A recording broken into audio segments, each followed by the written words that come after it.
Well, let's see. Maybe it'll generate minutes for us, Good luck. right? Actually, there is a program that we use it in Connecticut that actually Otter? does the recording during the meeting so that the minutes are a lot easier to do. What app if you're using, if you don't mind me asking? I'll figure out the name of it because there was two and one was better than the other. So I'll get the name for you. Thank you. Thank you. Sorry, Ethelyn, please go ahead. That's okay. I'm just gonna let everybody know that I've been battling a 6-week something. And so if I start coughing, I might mute myself because nobody wants to hear that. So we have met quorum, and I will go ahead and start. Members of the public wishing to participate in the meeting must use their full name for Zoom access. If full names are not used, people will not be allowed to participate in the discussion. The town reserves the right to remove any member of the public from the meeting who does not use full name or acts inappropriately. As a preliminary matter, this is Athlyn Sweetie, the chair. Permit me to confirm that all members and persons anticipated on the agenda are present and can hear me. Members, when I call your name, please respond in the affirmative. Amanda? Amanda Wright. Yes. Aye. Thank you. Yeah. Suzanne? Did you say Unmute. Suzanne?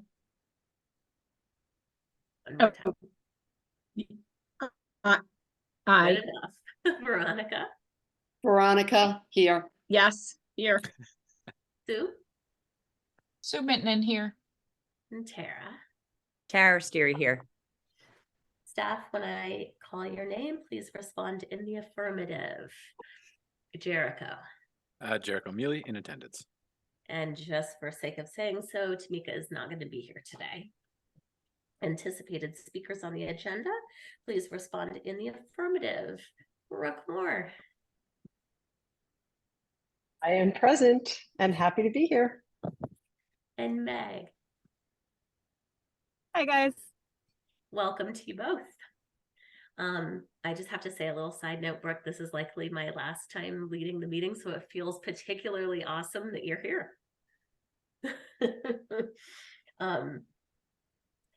So, as you know, I do the recording. Access does not ensure public participation unless such participation. Sorry, I'll start over. Good afternoon. This open meeting of the CHS is being conducted remotely pursuant to Chapter 20 of the Acts of 2021.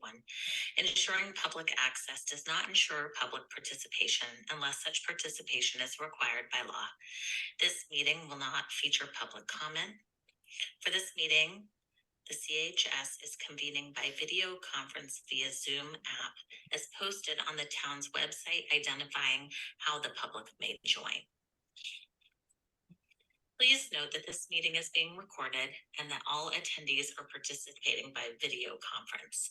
Accordingly, please be aware that other folks may be able to see you, and take care not to share screen on your computer.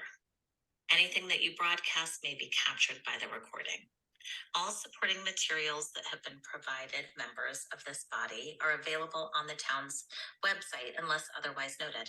The public is encouraged to follow along using the posted agenda unless I, the chair, note otherwise. We are now turning to the first item on the agenda. Before we do so, please permit me to cover some ground rules for effective and clear conduct for our business and to ensure accurate meeting minutes. I, the chair, will introduce each speaker on the agenda. After they conclude their remarks, the chair will go down the line of members, inviting each by name to provide any comment, question, or motions. Please hold until your name is called. Further, please remember to mute your phones or computers when you're not speaking.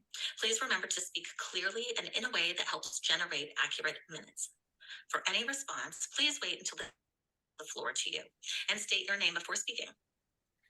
If members wish to engage in a conversation with other members, please do so through the chair, taking care to identify yourself.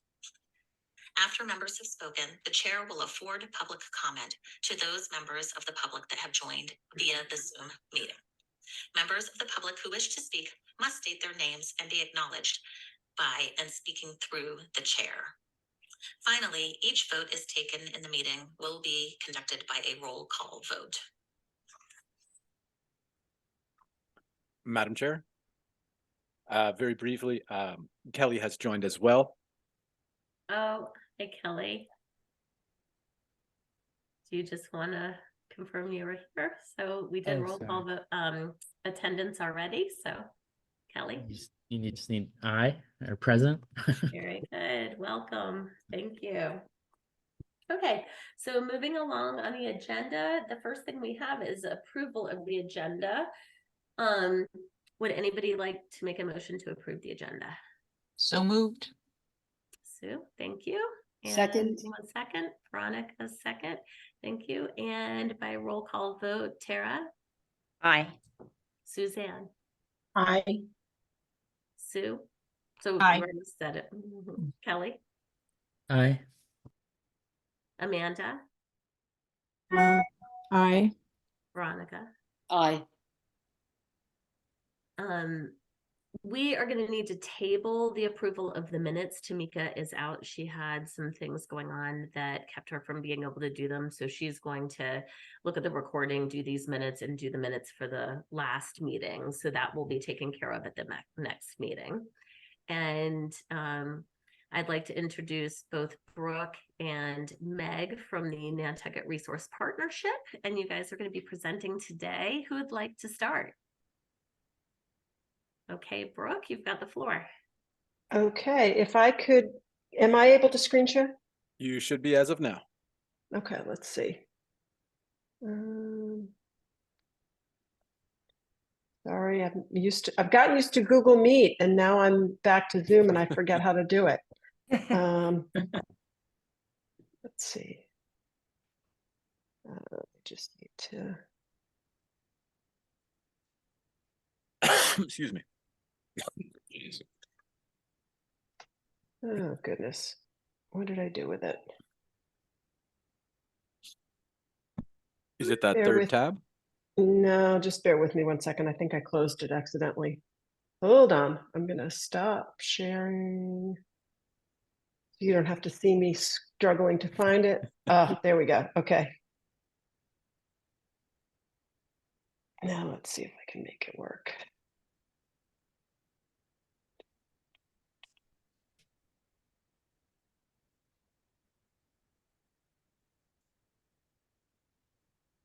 There we go. Great.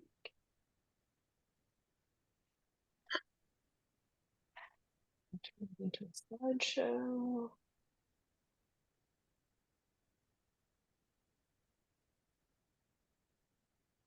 Okay, you guys seeing that now? Yes. Okay, so Yes. thanks for inviting us, and it is great to be back.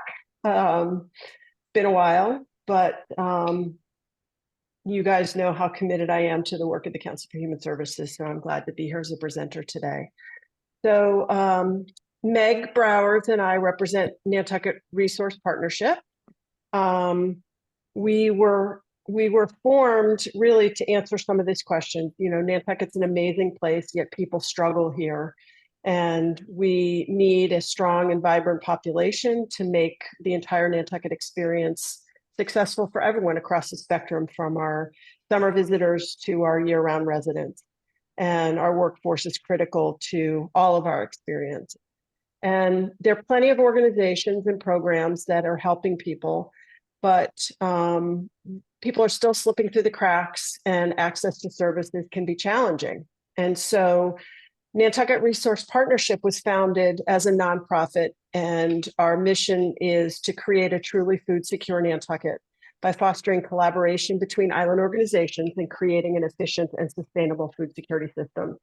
So when we initially started, and probably you guys heard from us a couple of years ago, we had a bit of a broader mission, thinking more in terms of human services writ large across the community.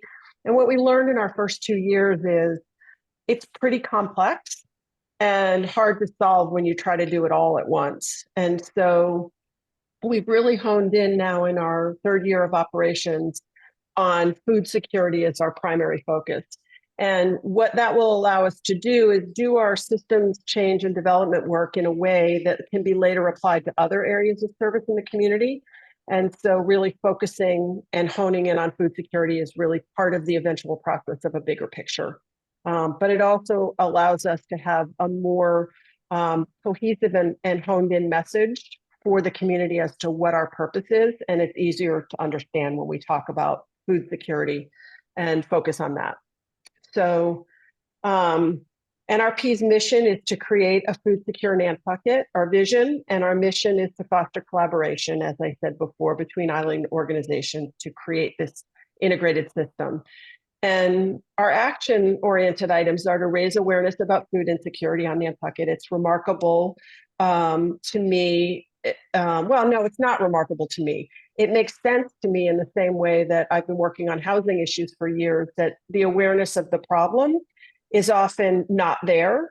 And then the first step is really about educating the community how big a problem something is on Nantucket, and then it really exists, because people tend to have a very idealized vision.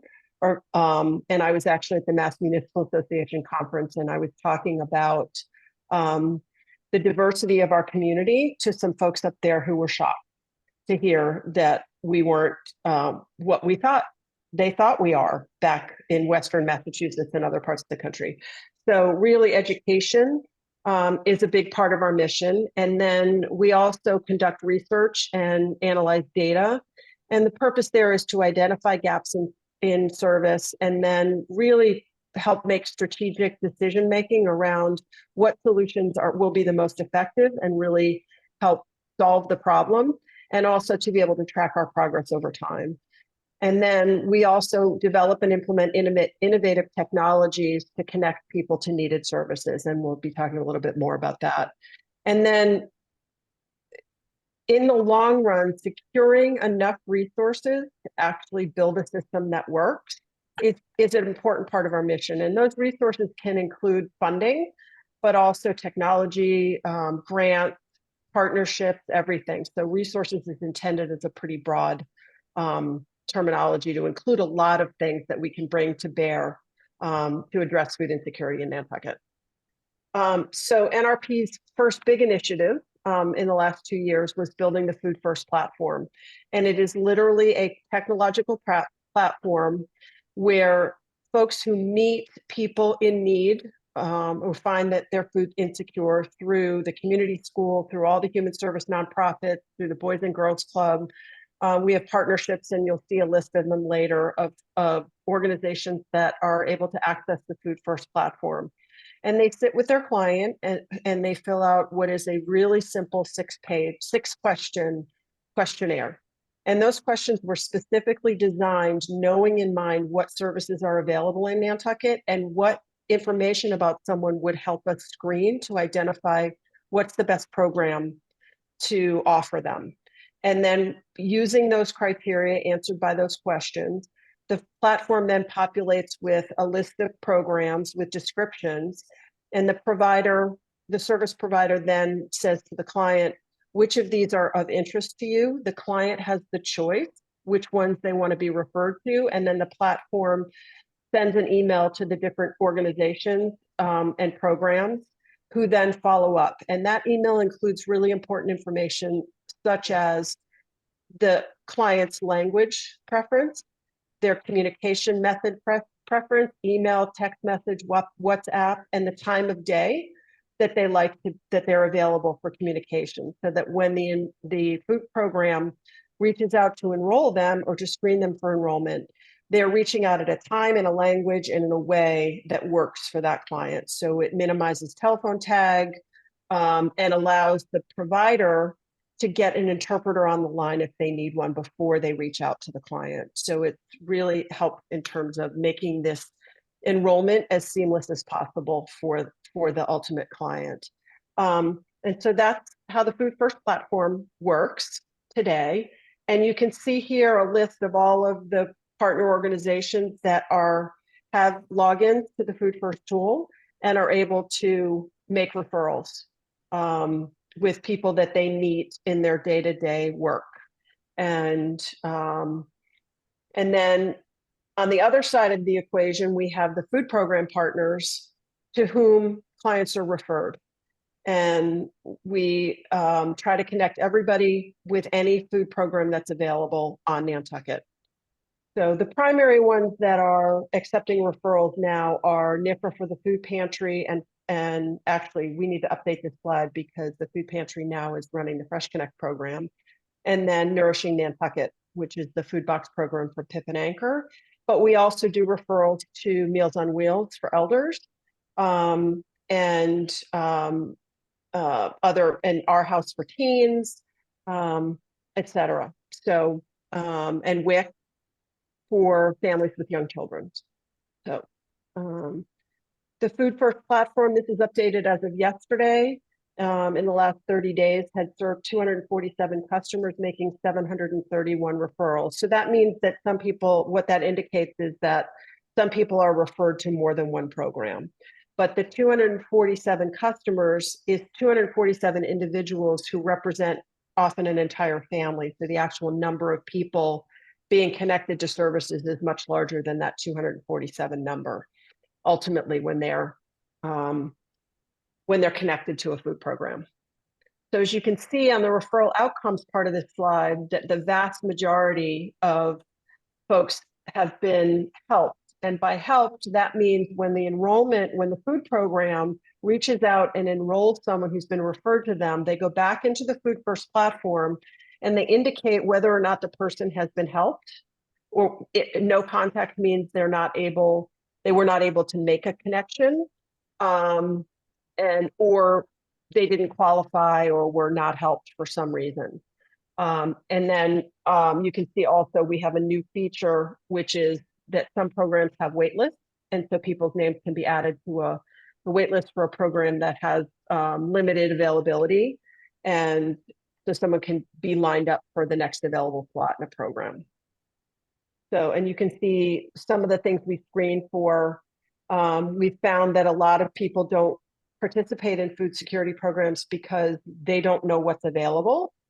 They're not sure how to access them. Other barriers are transportation, and embarrassment. You can see we do a lot of surveying of food security clients to determine how well we're doing. Is the program responding, meeting their needs, et cetera? So we're constantly soliciting feedback from folks who are connected. And we also ask them what types of food security programming would they like to see. And obviously you can see the vast number is 82% with groceries, others money for food, and therefore being able to shop on their own.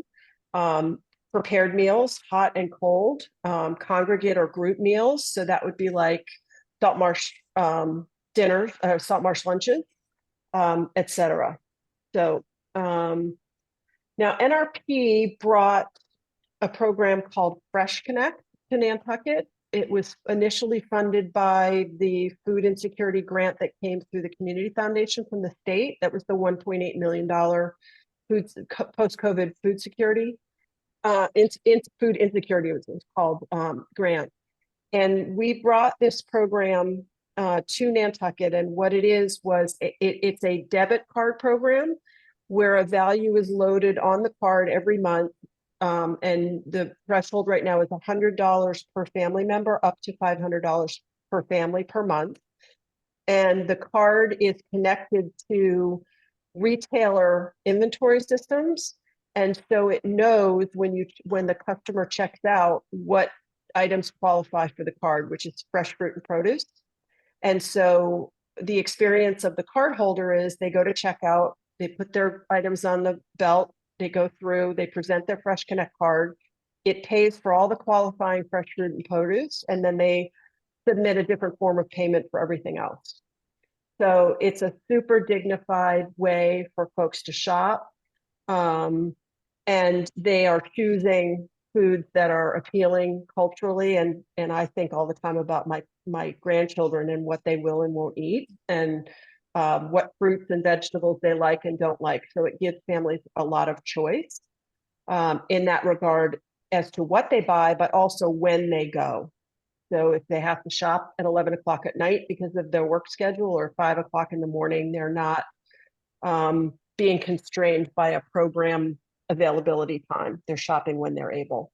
And so in October, NRP's mission is not really to run food programs long-term, it's to build systems and fill gaps. So we worked with the food pantry and NIFRA, which is run by the Interfaith Council, and we shifted that program over to their management as of October, and they are utilizing the remaining funds under that state grant to fund the program. And then, of course, we'll all be working toward future fundraising efforts to make sure the program keeps running after that grant is used up. One other thing we're doing is we've partnered with Stop and Shop. And for the last 2 years, we've been the recipient of the funds from the Roundup program at Stop and Shop, which is when you check out, they ask you whether you want to round up your purchase to the next whole dollar. And believe it or not, in the month of May last year, that generated $15,000 at penny increments.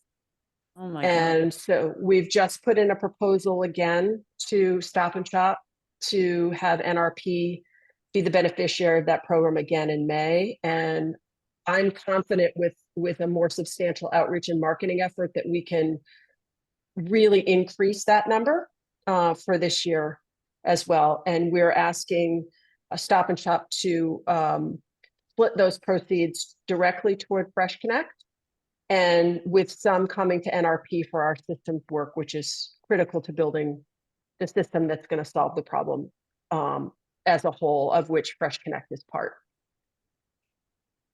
And then the other big project we've been doing, this starting toward the end of 2023, is we were granted a $250,000 grant from the food.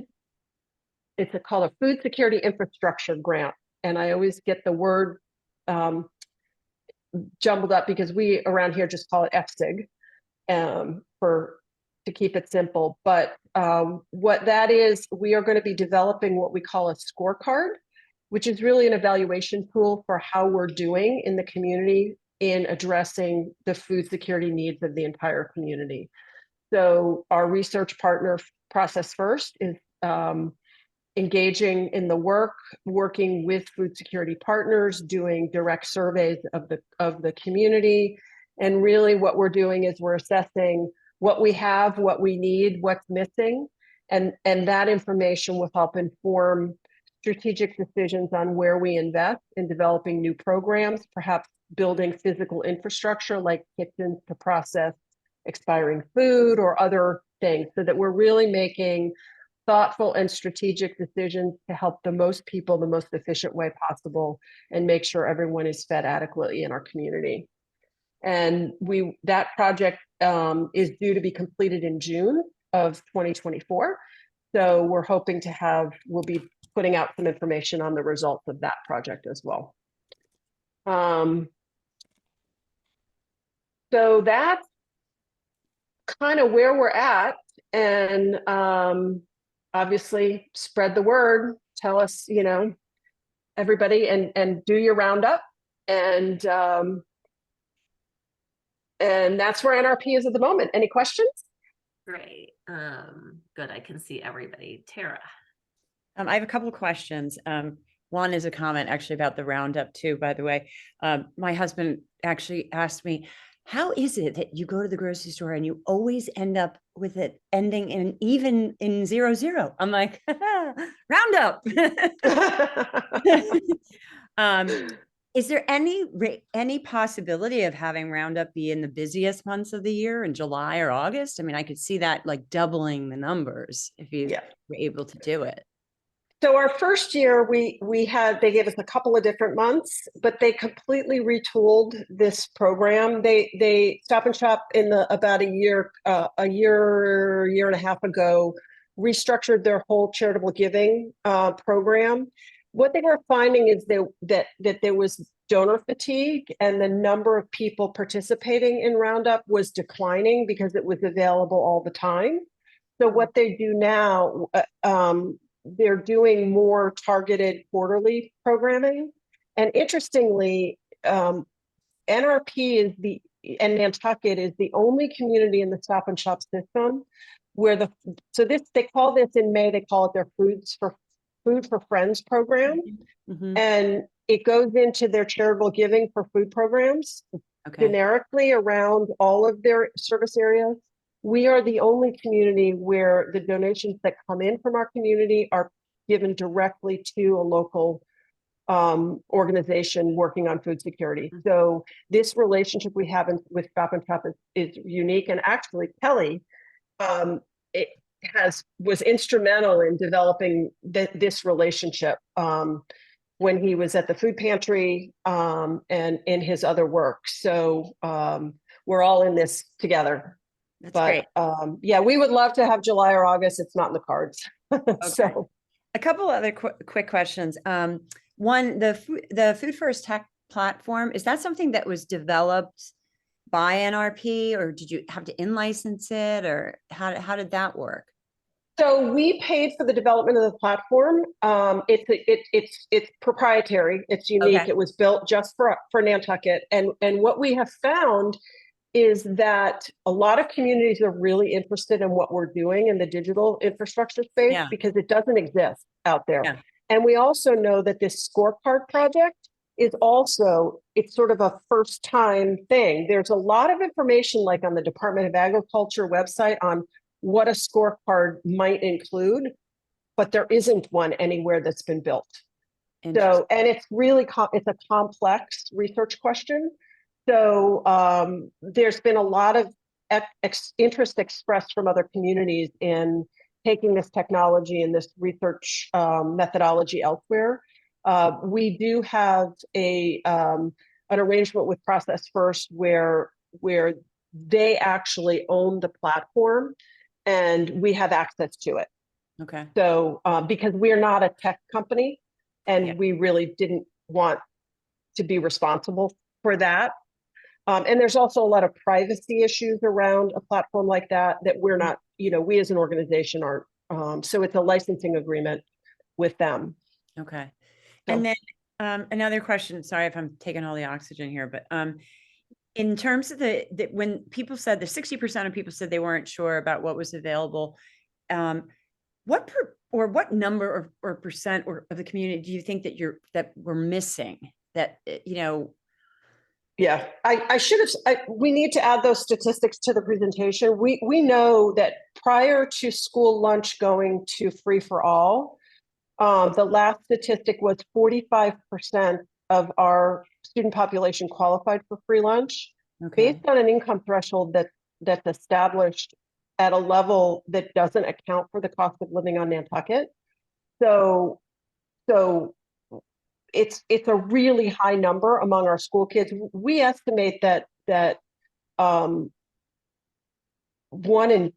I think it's 1 in 2 of our year-round community members may experience food insecurity at some time around the year. And a lot of it's cyclical seasonally when industries are shut down, like landscaping, gardening, when they're not working for 3 months a year and earning nothing.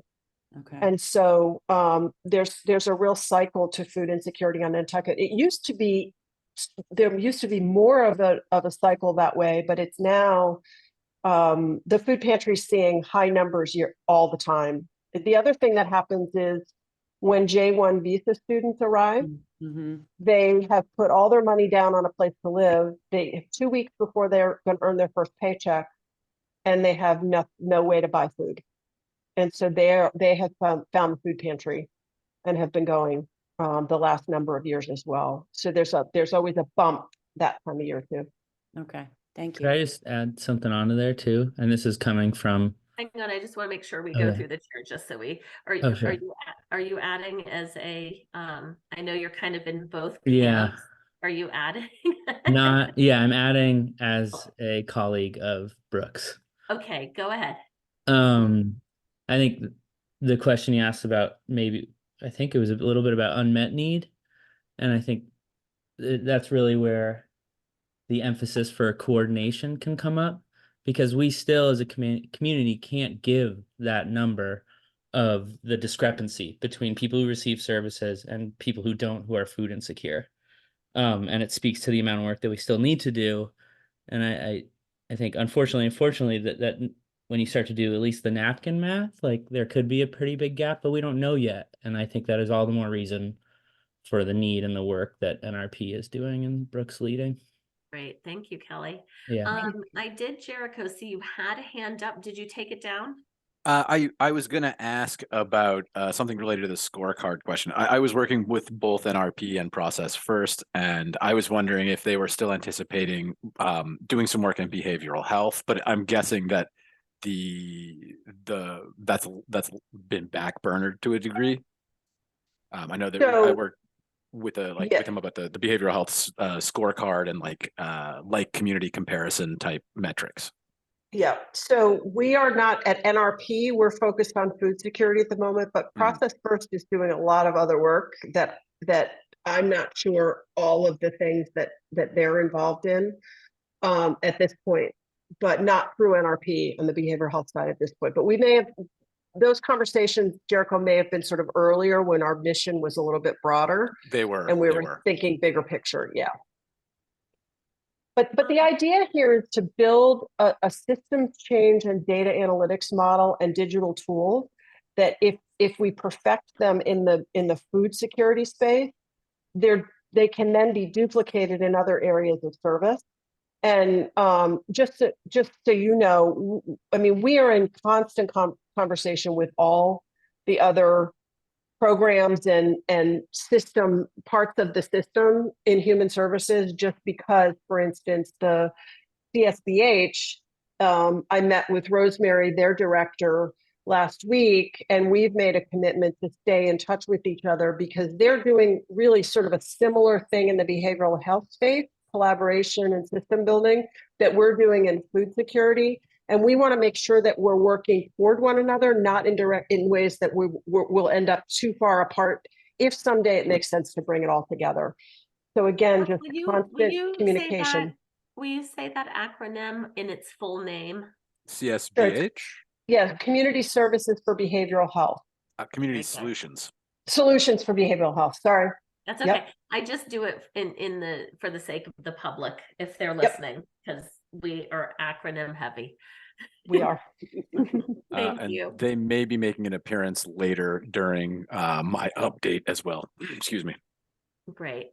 And I wondered if Brooke, Meg would like to say anything about herself. I know she's relatively new, but she hasn't had an opportunity to talk or introduce herself or where she comes from. Is that something you would like to do, Meg? Sure, I'm happy to. I'm reporting live from outside the CPS gym, so bear with me. I'm about to go into a game.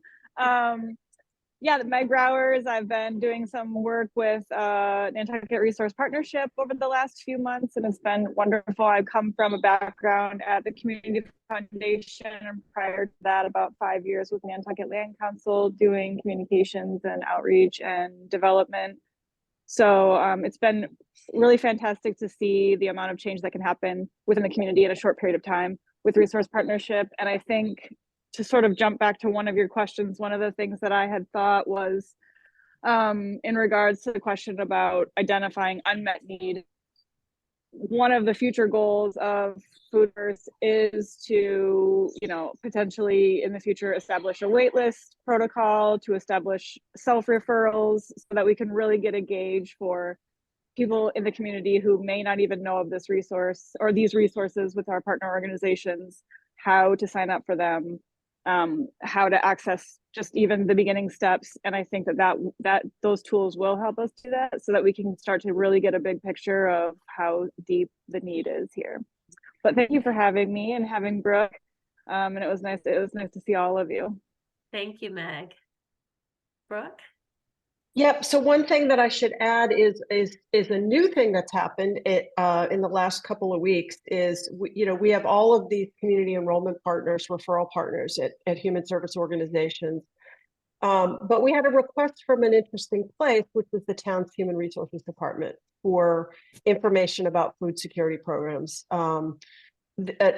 apparently as I understand it, sometimes employees' rent gets like hiked suddenly, and where they had a working budget for their family, suddenly it's out of whack. And what we realized is that there are places in the community that wouldn't naturally be a fit for being a referral partner in Food First, but who might connect with people who identify or as having food security challenges. And so NRP is not a direct service provider. And the other thing that happened is the article came out in the Inky at the end of the year, right before Christmas, talking about our work and that confusion about who we are. I had people walking up to the door of our office and calling our phone, looking to be referred to food programs through NRP. And we got thinking, okay, so we don't want to be known as a service provider. That's not our primary mission. So what do we do? So what we did was we reached out to the Family Resource Center and connected with them to ask if they would be willing to be a place that folks could send people who didn't have access to Food First platform could send folks to, like the HR department or employers or anyone really in the community. And so we're working with them to come up with a flyer that will be available around the community, and it might go into, retail outlets, it could go to employers, it could go, this is a new thing we're developing based on a newly identified need or contact point. And so that's what we're constantly doing is iterating. And so we're meeting with the Family Resource Center. We've already sent some people to them. We've sent their referral information, and we're developing them as an intake partner. And, they do connections to all different kinds of services, food security being one of them, but they utilize our tool and would be able to screen folks that got referred over from various places in the community. So we're connecting the dots. You've seen our logo. That's kind of our theme, is really just connecting the dots to make life easier for people in the community. And really it's about connecting programs to the people that need them and people who need them to the programs, both directions. I love that logo, Suzanne? Brooke, by the way. Suzanne? Sorry, I was cutting in and out. I moved and my Wi-Fi in my new place is not stable. So, if you lose me, yeah, okay. So I had a question for you, Brooke. That was one of my questions. How do potential clients, or what, I don't know what you call them, but find out where do they go to get this form or meet to answer the 6 questions? How do they connect with Food First? So any of our referral partners that are listed in the presentation, which I can actually send to Jericho to share with you guys, but really that's the point of the relationship with the Family Resource Center. Okay. That is, they can go there and reach out by phone, by email, walk in, and a family service person, Amanda, what's the title? Family support worker there will do the Food First intake. I think with the Family Resource Center, it's best to call, make an appointment from what I have been told. Okay. Amanda, for clarity for the Family Resource Center, if somebody goes for specifically Food First, I know the Family Resource Center has some protocols that they have to do. Do they have to go through those protocols, or can they come through the door if it's just Food First they're looking for and get assistance? I mean, that's a great question. I would defer that to Christy Wilson, but my feeling is that they have to do an intake, Right. So it does end up, just so we know, that there's a few hoops to jump through for an individual to do that, right? Yeah, I mean, the important. intake doesn't take that long. It is very thorough. And I think the important thing with it is it can help them connect them to other resources as well. Mhm. Could someone tell me where the Family Resource Center is? The Family Resource Center, I don't recall the address on the top of my head, but if, you know where the Nantucket Pure and the office product store is? Oh, in Freedom Square there? Yes. Okay. Gold. Oh, yeah. Yeah. Okay. I just thought I'd hate to tell someone about No, this no. resource and not where to go. Yeah. Yeah. The signage is pretty clear and it's just a few doors down from office products. Okay, Mhm. thank you. Anybody else have any other questions? Veronica. This is related, but a much broader observation, and just some of the involvement and work that I've been doing over the last couple of months. I'm constantly either hearing or seeing that we have programs on the island. We have opportunities, but getting people matching up. And I'm just trying to think, is there a role that the Council for Human Services can play in that? Because, as an example, just to have a program running, and I'll just use this as a example, organizations bring in a lecturer, excellent information, and I go and there's a handful of people there. And I look around and I say, oh my gosh, this is wonderful information, but where is everyone? Why aren't people here? And they've advertised, but getting people out. So that's, I'm looking at it from a couple of different angles, but basically it comes down to communicating what we have, because I still think there's a lot more we need to do, but I know that there are lots of services on the island that people are not connecting to. So I appreciate the work of Nantucket Resource Partnership, because the whole idea is about connecting.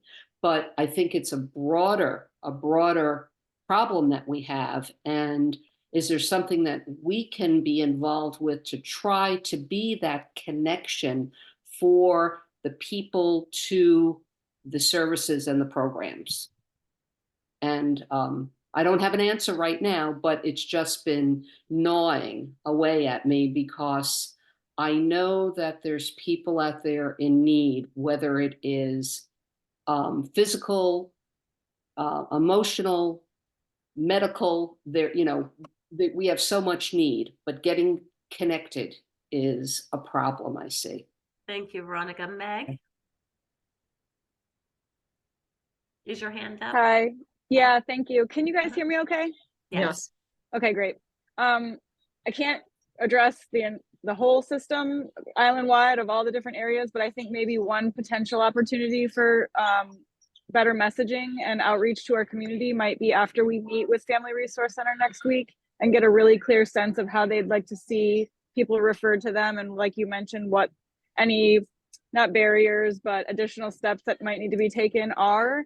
Maybe we could share some information with you and you could at least put it on your website, or Jericho might have some avenues that he wants to explore in terms of getting that information out. Maybe it's something that could be done through the town just to let people know. We're always looking for any avenue we can find to spread the word and raise awareness of not only what we're doing, but also availability for clients. Great, Funny Meg, that you thank you. say that. Hold on. We actually, oh, I'm sorry. Jericho, Amanda had her hand up. Are you wanting to respond to Meg? Yeah, I was just saying, we're looking for content for the town manager's newsletter. Please send us some blurbs and we can try and get them in there. Wonderful. Amanda. Jericho, I had heard that there's possibly a website that the town has that you're getting some help on, where like everything could be put there, So that would like be events and organizations.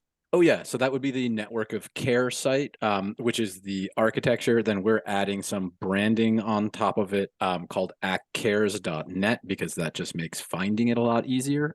We're currently in the process of breaking down the existing listed resources, pulling them all out. I actually just got the update on that process in the middle of this meeting, and then we're going to be doing some some testing, hopefully this coming month, and then we'll start rolling that out widespread, hopefully with in March in collaboration with CSBH, Town Comms Department, and then the various CSBH partners. That's awesome. Thank you. Thank No, you. I'm always happy to plug that. Well, Yeah. I'm gonna, oh, Can I just, who's talking? I can't find the right Brooke. person. It's Thank Brooke. you. It's interesting because, we did start out with this very broad goal, and the complexity of the breadth of services, privacy needs based on organizations, and how close to medical and HIPAA requirements they are, and we have this sort of philosophy at NRP that we want people to be able to access services while sharing the least amount of information about their personal lives that they need to. So that's why our questionnaire is 6 at the moment. Now, when they get referred to another organization, if there's an income qualification or something, they will have to provide more information. Someday, we're hoping that our tool will also do that, so that someone only has to share their income and personal information one time. And then the platform will screen them to the programs that they're qualified for. But that is a technical level of complexity that will take time and money to build, frankly. And then the other thing we really want to do, if I haven't mentioned it yet, I talk about this all day, so sometimes I forget what I've said to whom, is a self-referral component, so that people don't have to connect through another organization to access the platform, that they can do it from the privacy of their own home, on their own time. And that's, again, a level of communication, language, other things that you have to add, layers you have to add to make that self-referral available. But that's sort of our next iteration. We're already starting to work on ways to get more complexity and more value out of the platform and make it easier for people. And Brooke, what I understand you saying is by narrowing the focus, you're not just narrowing the focus and saying we're only doing food. You're saying we're creating a system by which then everything else we target in the future will be exponentially quicker to implement through the system. So saying we're going to do one thing and get it right first, then we'll take that model and it will easily then plug into other models. And so once you have this down, the other things should go relatively quick. Yep. So other areas that we envision are elder services, childcare, housing. Behavioral health is a whole other level of complexity, and CSBH is working hard on that. But again, like I said, we're talking because if it makes sense someday to have it really all integrated together. So, gosh, health insurance. I mean, there's so many things we could add into this system, but everything you add adds new levels of complexity. It's not an exact duplication because the needs and are different. But you're right. Build the foundation with food, and that gives you a strong foundation to expand into other areas of need. And this is it's a multi-year, it's a long-term project, but as I said, it's unique. And I've talked to people from all over the country, like summer people who I talk about this are like, I talked to a guy who's working at the border in Texas, and he said, wow, if we had a program like this to help immigrants as they're crossing the border get access to services instead of us making 20 phone calls to different places to try to find them something, like I want this in El Paso, So, we're hoping actually to find a national or international foundation partner that might help us see the value of this and really invest. So that's part of our work too. So we're really excited. Brooke, I do have a quick question for you. I was looking at your list of agencies that have access, and being in the private sector I think oftentimes the private sector can be thought of as people who have the resources to get private sector, therapists, helpers in some way. However, with the implementation of NAMI's grant, there are people with private resources that still have need. So my thought is that some of the private therapists or people who are accessing those individuals would be great to have on, because when they're in sessions, they could access that and help that referral, because they may not be going to one of the other agencies. Absolutely. And shoot me an email. Okay. And we're happy to onboard anyone who thinks they'll use the platform. Okay. We want to Best find way to have everybody them who reach connects out to to you. someone who might need food. Okay. Best way to have them individually reach out to your organization? Is that the best way to do it? Yeah, I think so. And maybe, absolutely. Just reach out to me, Brooke at the nrp.org. Okay. Just share my email and we'll follow up. Wonderful. Any other last thoughts or comments before we move on? Great. So I just want to thank Brooke, Meg. Is Meg still on her? Oh yeah, there she is. Meg, and for the sake of today, Kelly too, for your part. And if you guys want to exit off of the meeting, that's fine with us. We get it. So thank you so much for being here, and I'll see you soon. Thanks Bye. for having us. Really appreciate it. Thank you. Okay. Kelly, you can stay. Don't go away. Okay. So moving on to the next agenda item. Actually, I just realized I didn't write the rest of the agenda item. So can you help me out, Jerica? I believe that is my update. Oh, great. That's perfect. Let got the me. floor. Yeah, I didn't know I put that. So yes, I will do a relatively brief update. It's late. And my head hurts. So there was the DMH discussion today. There were a large number of different organizations represented there. There were several organizations from off island or organizations that are making inroads on island. I am reasonably certain that the slideshow is going to be making its way out into the world pretty soon. And considering it was extremely dense and had a lot of incredibly good content in it that is primarily aimed at providers, it may be of slightly less use to the general public, but it's going to get distributed. There's a ton of interesting new, well, actually not new. There's a lot of clarity issued on what DMH can do, what services are offered, and the intake process. There's also what seems to be a very clear indication that they intend to put more effort into the island. There will be regular DMH visits. And Amanda, you were there as well and have been kind of lined in on this. If I mess any of this up, let me know. And the some extensions of youth-facing programs that the village thing that was going on there, that seemed fascinating. Amanda, that's going to be something that I think you guys are working with them, correct? It's the, what was the name of that? Youth Villages is a service that provides more intensive care than in-home therapy.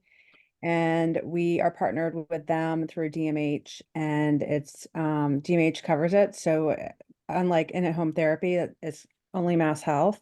Other people with other insurance are eligible for youth villages. Fairwinds makes the referrals. There's a clinician that comes over twice a week in person to work with the individual and the family and the siblings. And then she does Zoom on the third day. Right now they're taking 4 families at a time. So, it's a Fairwinds client that we refer for more intensive treatment. They do a wonderful job. They're very collaborative, and we're really excited to partner with them. And then in addition to that, we're still continuing on with we were calling postvention, but it now I think is just going to be the general broad spectrum suicide and behavioral health crisis prevention events. We're in the initial stages of discussing the next event. QPR is still planned on going once a month. There's also additional resources heading into our house, most likely, and we'll hopefully going to do another Tom, we might have lost QPR you. training. Oh, am I coming through? We just lost you for a second. Ah, okay. So some additional resources going into our house. Also recently was in discussion with a research group that is trying to do a pilot program for a youth diversionary esports league that's going to try and center out of there. That seems quite interesting. I think it's a gentleman from Boston University, and they're piloting a bunch of stuff, hopefully in partnership with our house. Past that, contract review committee interview session is over. We have final deliberations on Monday. We should be rendering our results there. Most likely on Friday, I will be announcing, or rather, I will be selecting and informing the consultants to do the Health and Human Services survey. We had a few interesting submissions there. Going to do some due diligence on the actual presentation, but we had one submission from Raftellus and then one submission from an organization called Parasol. Both of which are pretty robust proposals. So that's going to be a dovetail with your guys' project on the revision of the mission statement. So I expect that to be kind of working alongside you guys, and then kind of drafting you into the process of developing and working on the focus group section. Go ahead, Athelin. Jericho, since I realized when I got the agenda up, mission statement and review of. Did I? Yeah, I'm sorry. Switch that. My bad. But can we wrap it into your discussion? Is everybody okay with that? Do we need to actually vote on that? No, I think that's. We can wrap it in. Yeah, and so here we are. So if someone wants to hop in there before I keep rambling off, that's most of my large updates. There's one more COVID clinic planned for the February, I believe the 20th. And then that will wrap our vaccination efforts for the year. And then past that, it's going to be the grant process review, and then some expansions to both QPR and then prepping for summertime. Thank you. And so just putting out there, Veronica, I'm guessing that you had put the mission statement and review of human service process on. Do you want to say anything about that? I think Jericho covered it. And, you know, at this point, appreciate very much Tara's presentation last month, because it has a lot of the elements that I think just, you know, I was not on the island at that point, but, you know, back in the late 80s or whatever, when this all started, a lot of the same elements were there, and over time things have evolved and changed. So this is just extremely timely, getting a consultant in and reviewing the entire process. And I'm looking forward to the consultant actually coming and talking with us at one of our meetings to get a tie in. So looking forward to that. Veronica, tie-in makes a good point, and then Sue, I will get you. Is your hand actually up? I want to make sure. Okay. Jericho, is there a way that when the new consultant is chosen, that they at least can take a peek, and as long as Tara's okay with that, at what she presented, the paperwork, to look at components of that to see what might be able to be stuff that they might pluck out of there and leave into so what they're looking at. Both proposals have a section for comparison with other municipalities and other similar sized polities, I guess. Mhm. And I intend to unleash them on Tara right away, because Great. most of the best practices that I've already seen closely resemble what Tara shared with us. So my intuition is that that's just going to end up happening. I also expect there to be potentially work groups here out of this body, as this body is the regulatory, well, not regulatory agency. This body is the supervisory body for the contract review committee. Quite a bit of what's going to happen there is going to be coming from you guys and you working with the consultants to sort of pattern and constrain the functions of contract review committee. Great. Thank you, Jericho. Sue? That was a perfect setup for me. So as the newest member of the CRC, I think I was appointed in the late spring. Mm-hmm. So this is my first go round of grants, and it's I'm really looking forward to this group being able to help guide what the CRC is doing. I find it really, I feel like we're operating in a bit of a vacuum because for years, the council just hasn't been able to come up with and have the time to kind of give priorities to the CRC and some direction. So I'm looking at applications and it's unclear to me, are we trying to fund specific programs? Are we helping with overhead? Like, what is the priority? Are we supposed to be looking at mental health or senior care or equal measure? All of those questions as I review applications come up. So I'm really looking forward to this body being able to like help give the guidance that these applications deserve to be looked at through. That's the structure. And Madam Chair, if I may, I expect that participatory process from this body to be ongoing as a yearly or bi-yearly process where we evaluate both what grants went through and how they worked, and then also we evaluate the mission statement for that grant cycle. So I expect one of the ongoing duties and responsibilities of this particular body will be helping to focus and shape what we're funding and why we're funding it so that there's a more consistent process involved.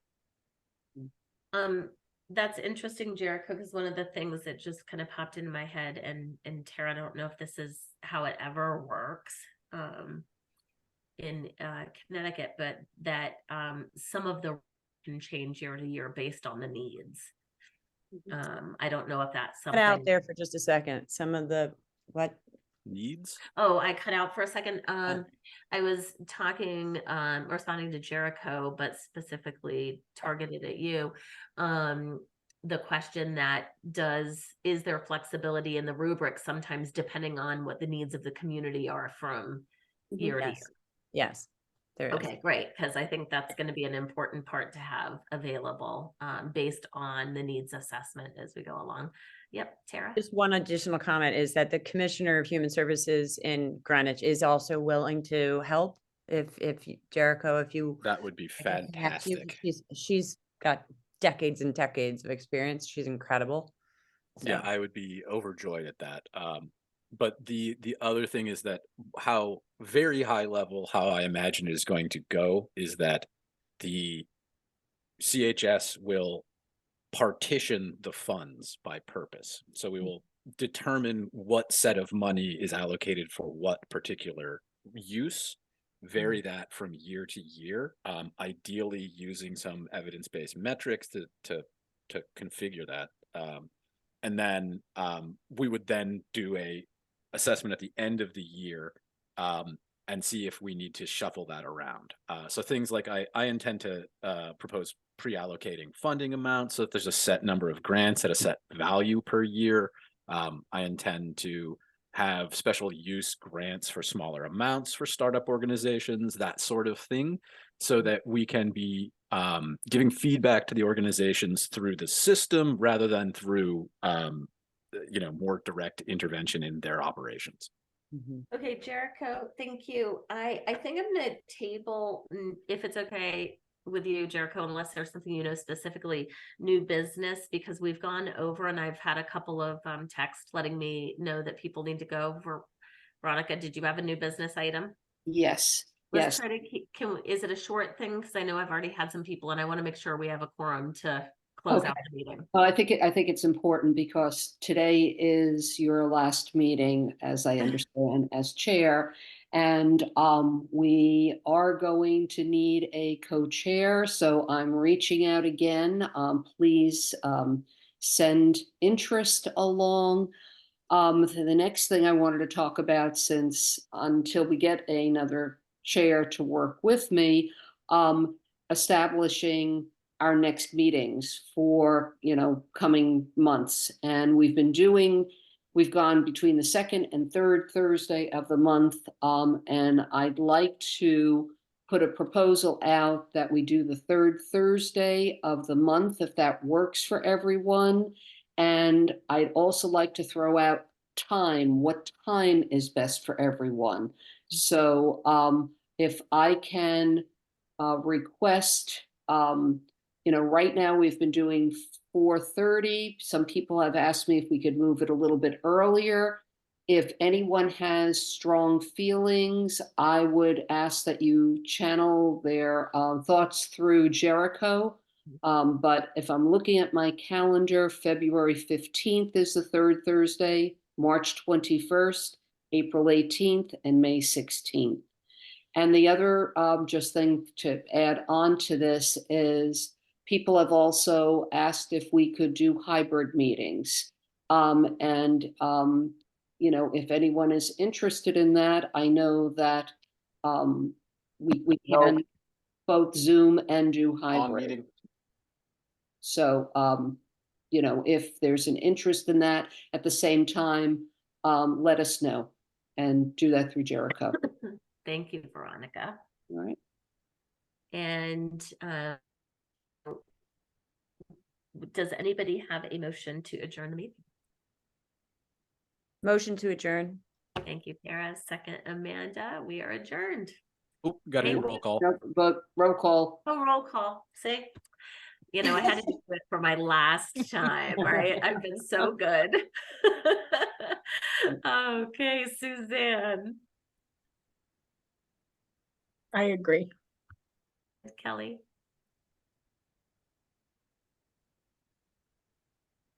Muted.